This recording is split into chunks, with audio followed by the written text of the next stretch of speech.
selesai.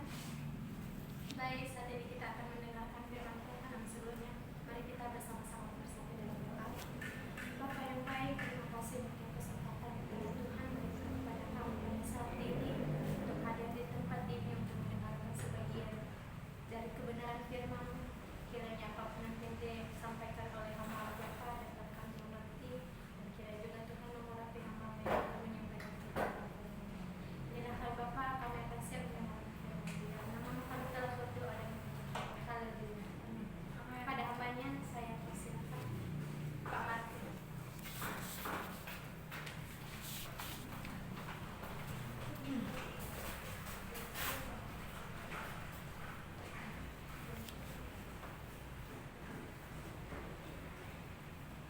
Shalom. Shalom. Tadi kita ya. Kita sama-sama membaca Alkitab yang terdapat dalam kitab Efesus. Efesus pasal 5.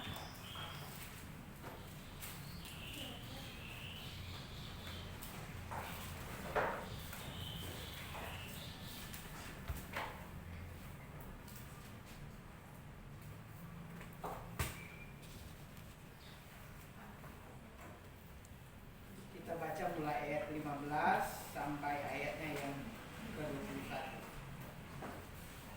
Dari ayat 14 lah. Kita baca mulai dari ayat 14, Efesus 5 ayat 14 hingga ayatnya yang ke-21. Kita akan membaca secara bergantian. Saya akan membacakan ayat yang ke-14 dan kita gantian saudara-saudara ayat yang 15 dan seterusnya. Judul perikopnya oleh Lembaga Alkitab Indonesia diberikan judul Hidup sebagai Anak-anak Terang. Ayat 14, itulah sebabnya dikatakan, bangunlah hai kamu yang tidur dan bangkitlah dari antara orang mati, dan Kristus akan bercahaya atas kamu. Karena itu, perhatikanlah dengan saksama bagaimana kamu hidup. Janganlah seperti orang bebal, tetapi seperti orang arif. Dan pergunakanlah waktu yang ada, karena hari-hari ini adalah jahat. Sebab itu, janganlah kamu bodoh, tetapi usahakanlah supaya kamu mengerti kehendak Tuhan. Dan janganlah kamu mabuk oleh anggur, karena anggur menimbulkan hawa nafsu, tetapi hendaklah kamu penuh dengan roh. Dan berkata-katalah seorang kepada yang lain dalam mazmur, kidung puji-pujian dan nyanyian rohani. Bernyanyi dan bersoraklah bagi Tuhan dengan segenap hati. Ucaplah syukur senantiasa atas segala sesuatu dalam nama Tuhan kita Yesus Kristus kepada Allah dan Bapa kita. Sama-sama. Dan rendahkanlah dirimu seorang kepada yang lain di dalam takut akan Kristus. Akan Kristus. Sampai di sana pembacaan firman Tuhan. Saudara yang kekasih dalam Tuhan kita Yesus Kristus, kita membaca ini salah satu surat yang dikirimkan oleh Rasul Paulus. Untuk saat ini ditujukan kepada jemaat yang di Efesus. Itu jemaat yang sangat kompleks, banyak pergumulan, tetapi banyak kesempatan di sana. Orang percaya bertumbuh di Efesus. Tetapi bersamaan itu juga di Efesus itu sangat terkenal penyembahan berhalanya. Sangat terkenal dan yang lain-lainnya, karena Efesus salah satu kota transit, kota yang cukup terkenal di sekitaran di situ. Jadi itu ramai, orang lalu lalang, orang bergantian datang dan keluar. Ibaratnya kalau tempat wisata itu akan banyak hotel-hotel, akan banyak tempat-tempat keramaian. Pasti ada yang seperti itu yang ada di Efesus. Tetapi jemaat Kristen juga ada di sana, bertumbuh di sana. Itu buah penginjilan dari sebelum Rasul Paulus sudah ada di sana. Termasuk Paulus sendiri mengabarkan Injil di Efesus. Ada juga rekan-rekan penginjil yang lain. Nah, dalam situasi yang kompleks seperti itu, Rasul Paulus mengirimkan pesan. Kalau kita mau baca di sini, ibaratnya orang Efesus itu kehilangan arah. Bagaimana sih hidup dalam Tuhan itu? Kita ini berbagai macam orang, berbagai macam suku ada di sana, sifat-sifat manusia, latar belakang ekonomi, latar belakang sosial, berbagai macam di sana. Ada pemuka agama, ada pemabuk, bercampur baur di sana. Bagaimana kami hidup? Nah, itulah Paulus mengirimkan surat penggembalaan pada orang-orang yang di Filipi. Beginilah sikap hidup sebagai anak-anak terang. Ini menjawab keluhan dari orang jemaat yang ada di Efesus.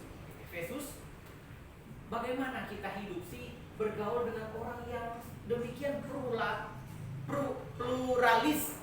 Pluralis ini bagaimana caranya? Apakah kita ikut dengan mereka, ataukah kita membatasi diri, mengeksklusifkan diri? Kita spesial, kita nggak boleh bergaul dengan mereka. Ataukah boleh-boleh aja kita menerima mereka? Terhanyut ya udah nggak apa-apa. Ya, seperti itu. Kemudian Paulus mengirimkan surat standar sebenarnya kehidupan bagaimana orang percaya harus hidup di tengah keberagaman yang ada pada waktu itu. Kalau di sini kita melihat bagaimana Paulus menekankan pentingnya hidup baru. Ketika percaya Yesus sebagai juru selamat, hidup manusia itu diubahkan, hidup manusia itu diperbaharui. Sehingga Paulus mau menekankan bahwa orang percaya itu berbeda dengan orang yang tidak percaya. Orang yang percaya itu ada tanda-tandanya. Kan biasa kalau kita di lingkungan akademik, lingkungan sekolah, lingkungan pendidikan selalu dikaitkan dengan bagaimana melihat ciri-ciri. Dengan melihat satu pohon kita nggak perlu lihat buahnya. Kita nggak perlu lihat buah rambutan untuk tahu bahwa itu pohon rambutan, bukan? Kita nggak perlu pohon sana berbuah sampai kita tahu itu pohon rambutan. Atau pohon jambu atau pohon kelapa ini kita tidak perlu lihat buah kelapa baru kita tahu ini pohon kelapa. Karena apa? Kita sudah mengenal dari ciri-cirinya. Ciri-cirinya, oh dia akarnya serabut, ada satu batang tidak bercabang, daunnya seperti apa, ini berarti pohon kelapa. Kalaupun pohon yang bukan kelapa mirip-mirip kita sudah tahu, karena ada ciri-ciri yang membedakan. Tidak perlu lihat buahnya, itu melihat dari ciri-cirinya. Di sini Paulus memberikan gambaran ciri-ciri sebagai orang percaya yang harus dihidupi untuk membedakan bahwa di Efesus itu adalah ada orang-orang percaya yang berbeda kehidupannya, berbeda cara hidupnya, ciri-cirinya dengan orang yang bukan percaya. Salah satu di sini dia menegaskan di ayat yang pertama yang kita baca itu, ini membangunkan orang percaya di Efesus. Hei, bangun, sadar, kita ini anak terang. Woi, ayo, jangan hanyut, jangan dinindabobokan, jangan ngantuk-ngantuk di dunia yang berbeda. Itu istilahnya. Bangunlah hai kamu yang tidur dan bangkitlah dari antara orang mati. Ini orang percaya, ciri pertamanya ini orang yang hidup atau orang yang sudah bangkit. Bangkit apa? Bangkit dari kematian bersama dengan Kristus. Berarti orang percaya adalah orang-orang yang sudah dibangkitkan bersama dengan Kristus. Itu orang percaya. Orang yang memiliki hidup kekal di dalamnya, itu orang percaya. Paulus mau menekankan ini yang utama. Kalian ini orang percaya, orang yang sudah mati, tetapi orang yang sudah dibangkitkan dalam Kristus. Mati oleh dosa, bangkit di dalam Kristus. Itu ciri orang percaya. Jangan sangkal itu. Berarti orang percaya adalah orang yang hidup. Kalau orang yang hidup berarti ciri-ciri orang hidup apa sih? Ada yang belum pernah belajar ciri-ciri makhluk hidup? Ciri-ciri makhluk hidup. Pelajaran SMP nih. Tumbuh kan, berkembang biak, peka terhadap rangsang dan lain-lain, itu bergerak, ciri makhluk hidup. Nah, kita ini adalah orang-orang hidup. Orang Efesus, orang yang percaya itu adalah orang-orang yang hidup. Berarti harus berbuah, harus berkembang biak. Bukan hanya secara biologis, tetapi multiplikasi secara penginjilan. Bertambah. Itu ciri orang hidup. Orang yang hidup, orang yang bergerak, move. Tidak hanya diam di satu tempat berdoa terus. Memang tidak. Katanya orang percaya itu harus masuk ke dalam kamar, menutup itu dan berdoa. Berdoa aja terus dia seharian, sebulan, setahun, selama hidup dia berdoa aja nih. Itu bukan orang yang hidup istilahnya. Dia tidak move, tidak menjadi terang, tidak berkembang biak, tidak memberi dampak, tidak melakukan multiplikasi. Itu bukan orang yang hidup. Orang yang hidup adalah orang yang bergerak ke sana kemari, orang yang menunjukkan kepada orang lain bahwa dia hidup, orang yang mengajak orang lain untuk ikut hidup. Itu harusnya orang hidup. Sehingga ada yang berkata orang hidup untuk menghidupkan orang lain. Karena itu ini, setelah menyadari hidup orang Efesus, karena itu perhatikanlah dengan seksama bagaimana kamu hidup. Janganlah seperti orang bebal, tetapi seperti orang arif. Ini nasihat-nasihat yang tidak perlu lagi kalau kita melihatkan tulisan-tulisan di Alkitab. Ada beberapa yang hanya kiasan, ada beberapa bagian yang kiasan, perumpamaan yang harus digali artinya dengan lebih detail, lebih dalam, baru kita mengerti maknanya. Tetapi surat pastoral kepada orang Efesus ini, kepada jemaat Efesus ini sudah terang benderang. Ini tidak perlu lagi digali. Bukan berarti kita nggak perlu belajar teks dan konteksnya, enggak. Tetapi untuk mengerti ini tidak perlu kita gali lagi dalam, hanya untuk mengerti. Perhatikanlah hidupmu, jangan jadi orang bebal. Bagaimanapun kita menggali, tetap ujungnya jangan jadi orang bebal. Orang bebal itu apa? Orang bebal itu orang yang nggak mau mendengar nasihat. Itu sederhana. Nggak perlu lagi digali bebal dalam bahasa ini. Memang itu perlu sebagai bahan akademis kita, pendidikan. Tetapi kalau semuanya harus dibuat rumit begitu, saya pikir Alkitab itu tidak harus dirumit-rumitkan. Ada hal-hal yang sederhana, yang sudah terang benderang, yang orang baru belajar saja sudah bisa mengerti. Ini teks yang langsung. Jangan menjadi hidupmu, janganlah seperti orang bebal, tetapi orang arif, dan pergunakanlah waktu yang ada. Artinya orang seperti yang sudah disampaikan, ciri-ciri hidup itu orang yang bergerak, orang yang dinamis. Itulah makhluk hidup, itulah orang hidup, itulah orang percaya yang dihidupkan di dalam Tuhan. Harus bergerak, harus dinamis, harus berpikir. Jadi orang jangan bebal, tetapi harus jadi orang arif. Arif itu bukan hanya sekedar smart. Kalau kita lihat di sana, arif itu bukan hanya sekedar orang pintar, tetapi arif itu bukan Pak Arif yang pernah di sini, tetapi arif itu orang yang memiliki istilahnya berbudi luhur, orang yang berkarakter baik. Itu arif, orang yang bijaksana, bukan hanya sekedar pintar. Ada tokoh pendidikan pernah berkata bahwa kita bisa menjadi profesor, tetapi tetap idiot. Jangan campurkan pendidikan dan kejeniusan. Freeman kalau nggak salah pernah berkata seperti itu. Artinya ada orang bisa pintar, tetapi karakter itu belum tentu ada di dalam diri. Jadi orang arif di sini bukan dikatakan jadilah orang pintar, enggak. Orang arif berarti dia bijaksana. Orang bijaksana adalah mengerti apa yang harus dilakukan. Dia mengerti, memahami, bukan hanya sekedar mengetahui. Jadi ketika dia sadari dia bukan orang bebal, orang yang nggak mau dibilangin, orang yang tidak mau mendengarkan nasihat, itu orang bebal. Kapan dia tidak mau mendengarkan nasihatnya? Sekali, dua kali, tiga, berkali-kali, berarti itulah orang bebal. Jadi kita bisa definisikan kita orang bebal atau tidak. Jangan dulu definisikan orang lain. Biasanya kan ketika kita mendengar firman, kita langsung kayaknya sih ini, enggak, jangan begitu dulu. Kita harus ke diri kita dulu. Jadi ketika kita mendengar jangan jadi orang bebal, jangan bilang kayaknya sih gini nih. Tapi coba kita pejamkan mata, kayaknya saya. Bagaimana supaya saya tidak bebal? Seperti itu. Manfaatkanlah waktu, pergunakanlah waktu yang ada, karena hari-hari ini adalah jahat. Di sini Paulus mau mengatakan kepada orang percaya pada ayat waktu itu, hai kamu hiduplah sebagai orang hidup. Kalian harus bergerak, kalau kalian harus melakukan sesuatu yang berarti, sesuatu yang bermakna. Kalian harus mendengarkan nasihat. Kenapa? Karena hari-hari ini jahat. Itu karena hari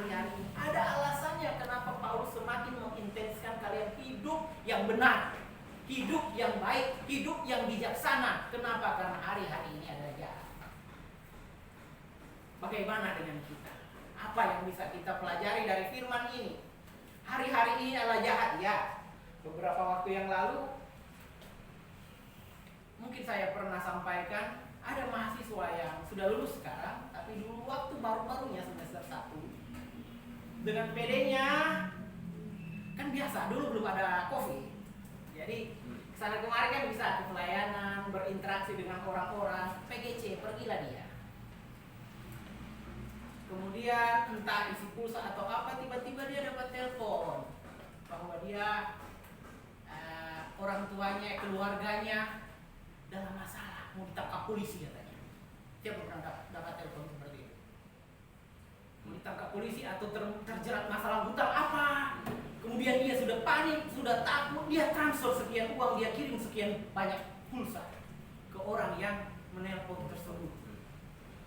Dan dia tertutup karena dia diancam jangan bilang orang lain. Akhirnya lama-lama dia terbuka. Baru dia sadari itu penipuan. Teman kuliah saya, waktu saya kuliah di sini, jalan ke PGC, HP-nya lumayan bagus untuk ukuran pada waktu itu. Ditawarilah dia tukar dengan HP yang jauh lebih bagus. Pas nyampe sini dia cas nggak hidup-hidup, rupanya HP dummy. Tahu dummy yang buat pajangan di counter-counter, ditukar dengan HP LG-nya yang lipat-lipat, sangat bagus pada waktu itu. 2009. Sampai sekarang baru aduh menyesal saya. Kenapa? HP saya ini rupanya yang ditukar dengan HP palsu di seputaran PGC, bukan di dalam PGC-nya. Ada orang katanya yang, ini dong saya lagi sangat butuh duit. Ini HP saya bagus. Memang HP yang keren pada waktu itu. Tapi saya kasih murah aja, HP apa yang ada padamu? Oh ini, udah tambahlah duit sedikit. Ini bagus, ini mahal, berkali lipat, 3 atau 4 kali lipat harganya dari HP-mu. Dengan lancarnya orang ngomong seperti itu dan dia kasih HP-nya plus duit 100 atau 200 ribu.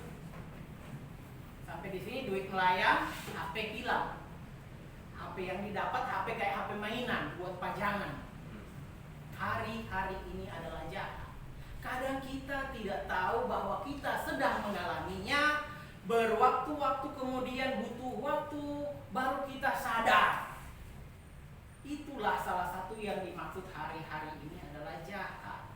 Untuk itu Paulus menekankan hidup harus berhikmat, arif, bijaksana, tahu apa yang harus dilakukan. Jangan termakan dengan nafsu yang pingin kaya, pingin HP yang lebih bagus, pingin uang yang lebih banyak, janji-janji muluk. Itu salah satu bentuk dari hari-hari yang jahat. Dan itu semakin intens semakin hari-hari terakhir ini. Entah itu telepon penipuan, untung kalau masih barang.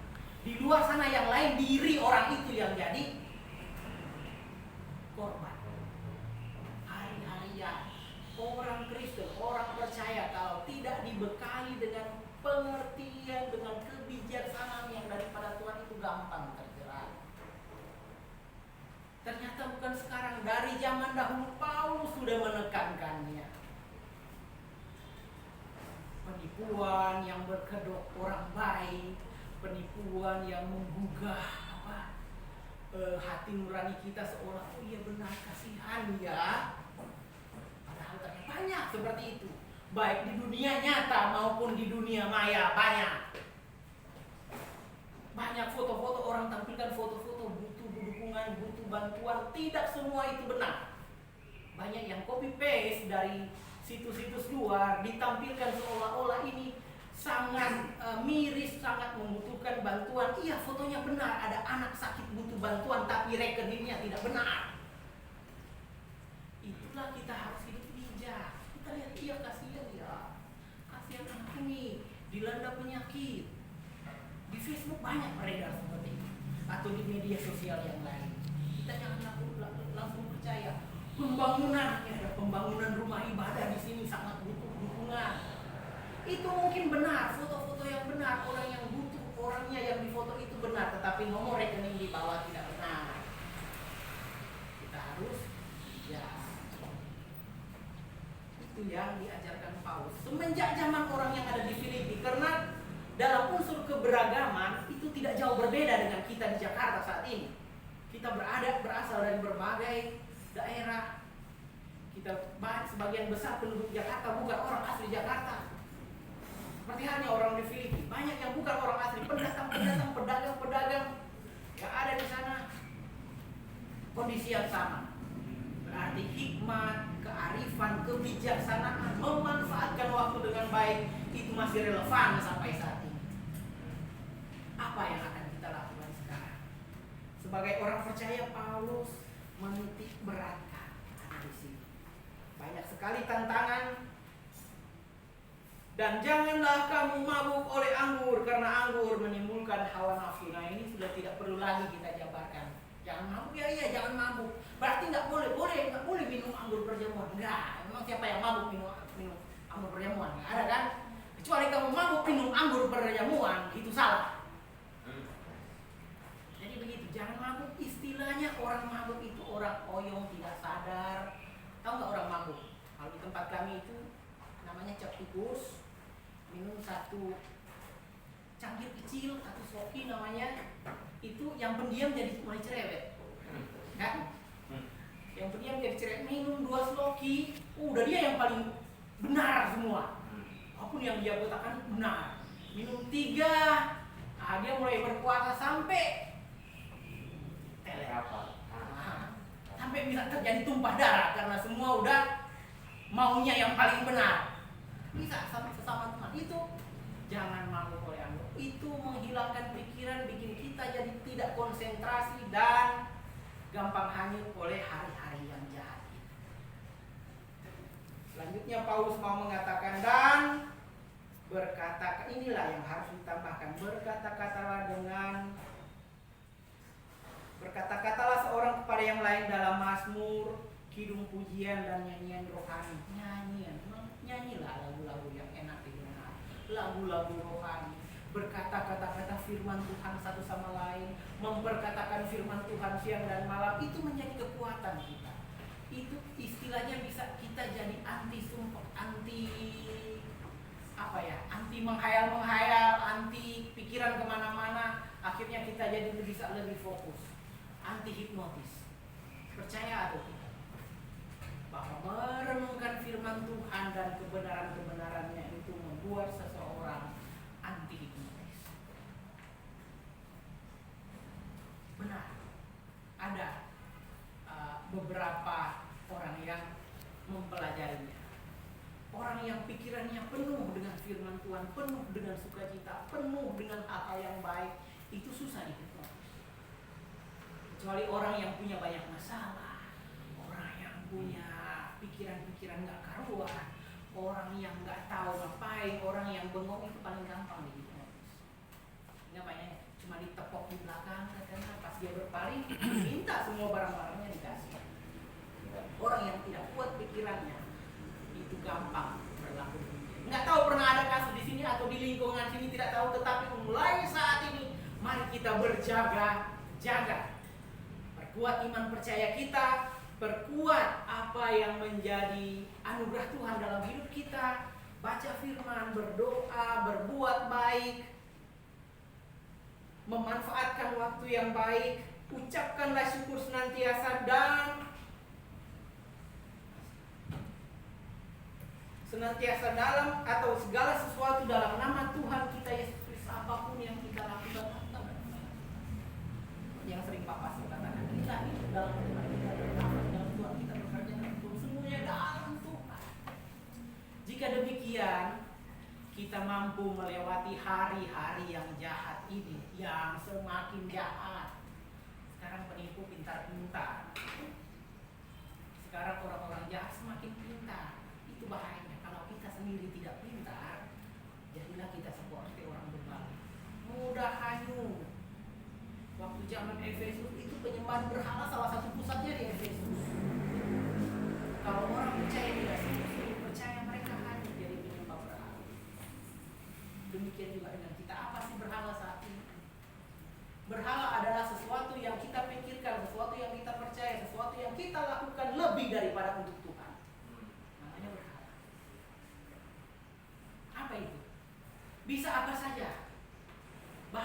Bisa teknologi jadi berhala, uang jadi berhala, pendidikan jadi berhala. Bisa. Orang kalau cuma mengharap pendidikan aja, menghalalkan segala cara untuk mencapai pendidikan tertentu, jadilah itu berhala.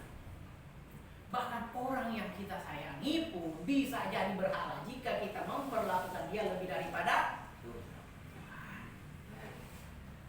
Marilah kita sama-sama fokus. Kata Rasul Paulus, pergunakanlah waktu yang ada, hiduplah dengan arif dan bijaksana. Itu hari-hari yang kita alami. Semakin kita bijaksana, semakin kita dapat melalui hari-hari yang jahat.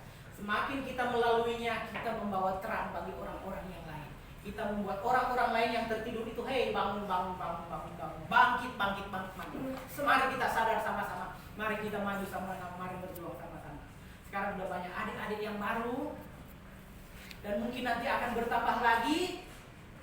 Kita punya dua pilihan, jadi terang bagi mereka atau hanyut bersama-sama dengan mereka. Dua pilihan. Kita mau tentu yang pilihan yang pertama. Itu yuk, mari tunjukkan teladan yang baik. Mari kita hidup di dalam Tuhan yang benar. Tunjukkan kepada mereka bahwa kita benar-benar hidup dalam Tuhan. Kalau tidak, kita hanyut bersama. Dan tinggal tunggu waktu, kita hanyut, kita lenyap di hari-hari yang jahat. Demikian firman Tuhan, kita berdoa. Terima kasih Tuhan buat firman-Mu di pagi hari ini. Engkau mengingatkan kami untuk senantiasa waspada. Di hari-hari yang semakin jahat ya ini ya Tuhan, berikan kami hikmat-Mu. Berikan kami kemampuan dari-Mu ya Tuhan, agar kami boleh melaluinya. Biarkan kami juga boleh menjadi terang, boleh menjadi pembawa terang, membawa kebangkitan bagi orang-orang lain yang masih hanyut dalam kegelapan. Terima kasih Tuhan, ini doa kami. Biarlah Roh-Mu yang kudus senantiasa menuntun kami. Di dalam nama Tuhan Yesus Kristus kami berdoa. Amin. Amin.